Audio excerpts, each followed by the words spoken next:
Қиырдағы қазақтар. Қилы заманның тауқыметін тартып, әлемнің әр қиырынан шашырап кеткен қандастардың сан түрлі тағдыры мен шынайы өмір салты топтастырылды. Заманның келеңсіз тұстарында ата салтты ұмытпаған алыстағы ағайындардың жай күйін көрсететін фильм тұңғыш рет көпшілік назарына ұсынылды. Таныстырылым рәсіміне зиялы қауым өкілдері, тарихшылар мен мемлекет және қоғам қайраткерлері қатысты. Жаһан кезген түсірілім тобы қазақ ауылдарында талай қызықты жайттерді кезіктіріпті. Фильмде қандастарымыздың жырақта жүрсе де ұлттық салт-дәстүрді қалай дәріптейтіні әңгімеленеді.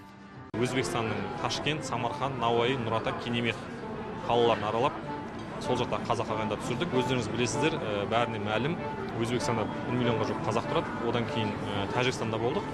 Тәжікстанның Душанбе, Хатлон, Соғды, осы Қорғантөбе өлкелерінде қазақтар түсірдік. Ол жақта 3 мыңға жоқ қазақ қалған. Енді алдағы уақытта жоспарымыз бар. Ауғанстан, Иран, Түркменстан, Қытай қазақтан түсірдік деген ниетіміз бар. Фильмнің ұзақтығы 25 минут, репортаж жанрында түсірілген. Енді алдағы уақыттарда қазақ тілінен бөлек ағылшын, орыс тіліне аударсақ деген де жоспарымыз бар. Еске сала кетсек, фильм Дүниежүзі қазақтары қауымдастығының 25 жылдығына орай Ақпарат және коммуникациялар министрлігінің қолдауымен түсірілді. Фильм жалпы 8 сериядан тұрады, ал көрермен назарына алғашқы бөлім ұсынылды, қалғаны алдағы уақытта көрсетілмек.